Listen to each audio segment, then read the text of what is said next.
Hello, my name is Carlos Dominguez, and I'll be talking about Eriksons' psychosocial development and the social emotional development. So let's start.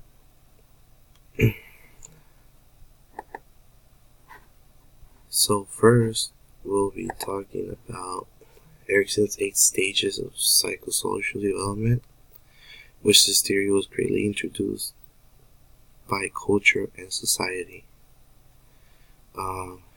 He talked about trust versus mistrust, autonomy versus shame, doubt, initiative versus guilt, industry versus inferiority, identity versus confusion, intimacy versus isolation, generative versus stagnation, integrity versus despair.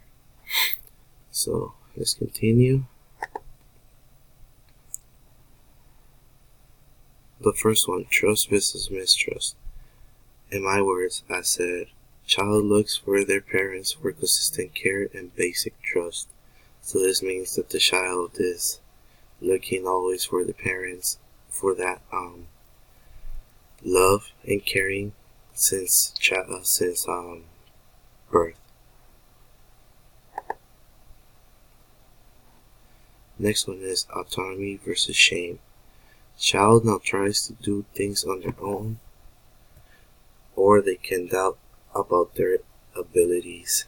So the age around this is 2 years old, and the child now wants to do things on their own. They will take the lead in various things, and if things don't go right, they're gonna doubt about their abilities when they're doing that. So next one is initiative versus guilt. So this age ranges from 3 to 5, and here preschoolers will try to initiate any activity where they will lead or they will feel guilty for trying to be independent. So let's say a preschooler is given the task of being like the leader of the line. So he will try to gather all his classmates, and if he doesn't do it right, he may feel guilty for trying to have that independence in gathering all of his classmates. Next one is industry versus inferiority. So here toddlers will welcome themselves in tasks, or they may feel inferior if not successful. So this ranges from ages 6 to 12 years. So toddlers will welcome themselves into something that someone's doing, and they will try to take the lead like in the other one. So, and in this one, if they don't feel that they have done the right thing, they will feel inferior to the other persons.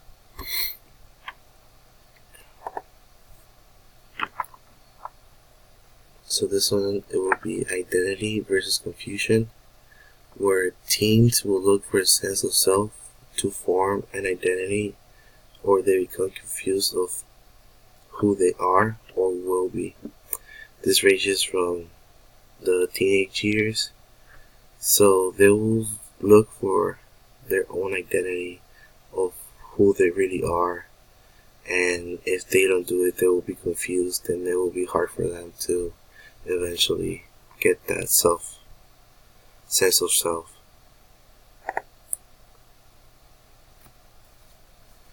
So now we go into intimacy and isolation.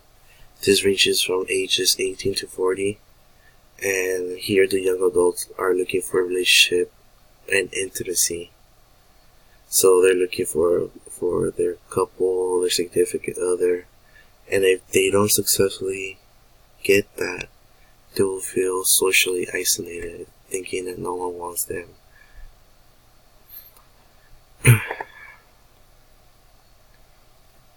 So now it goes to generative versus stagnation. So this is around the ages of 40 and 65. Well, in middle age discover that they want to contribute to the world with their actions, or if they don't, they will feel a lack of purpose in life. So mostly they're looking for something to do that will benefit our society, and if they're not successful in that, they will feel that their purpose in life is not enough.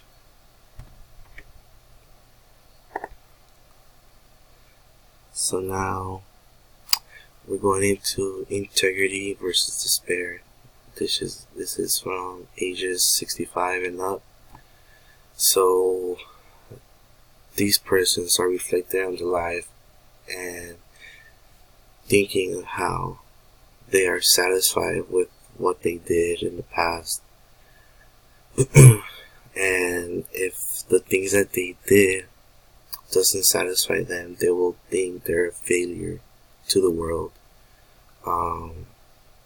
So if they're thinking about their past memories and they feel they did something really good, they'll be satisfied with who they are, who they were, and if not, they will think that they didn't do much for the world.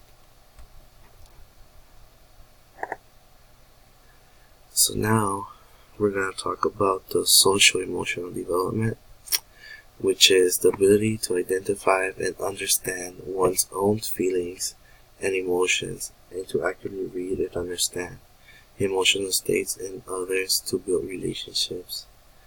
So this is basically knowing how you really feel about certain things and get to know and understand emotions. And once you do that, you'll eventually build relationships with others emotionally. So as we read through the article, we look at the vocabulary we have. So we start off with responsive caregiving. So it's infants begin to develop a sense of safety in their social environment. So that basically goes on into like being at home, being at school. The infants will learn that their peers or the teachers and their family are a safety place. So they will have that sense of safety around them. And then we go into emotional security. It means how stable they are emotionally. There's not much to it, so it's how someone feels about their emotions. Temperament, it's the children's expression of emotion. So basically, if a child is really nice, so they don't get mad easily or something like that, their temperament will be described as calm. You'll have a calm temperament. So now, through even more reading, we go through the emotion regulation, which this means that the ability to manage one's emotions or emotions shown from another person. So basically this means that a person knows what they're feeling and will know what the other person is feeling, and they will manage to maybe assimilate with the other person or feel something towards them. Another is impulse control, which the children eventually learn to follow rules. They learn to share and play together. So here is when children know when to not have those impulsive reactions to many things. So they will know when to follow rules. An example would be to not run out of the class. They will make a line. Here I give the example like sharing. Instead of just taking everything for themselves, it's sharing is caring, and playing together. So now we go into social understanding, where children begin to understand other people's expressions through expressions, communication, and emotions. So basically, it's self-explanatory. Children will know what expression the other person is doing, like mad, sad. They communicate with the other person, and they feel and understand the emotions that the other person is giving them. And even more reading, we get the word affective and emotion expression. So this is when an example given that I found or is given to you guys is a child can be affective to someone's voice tone.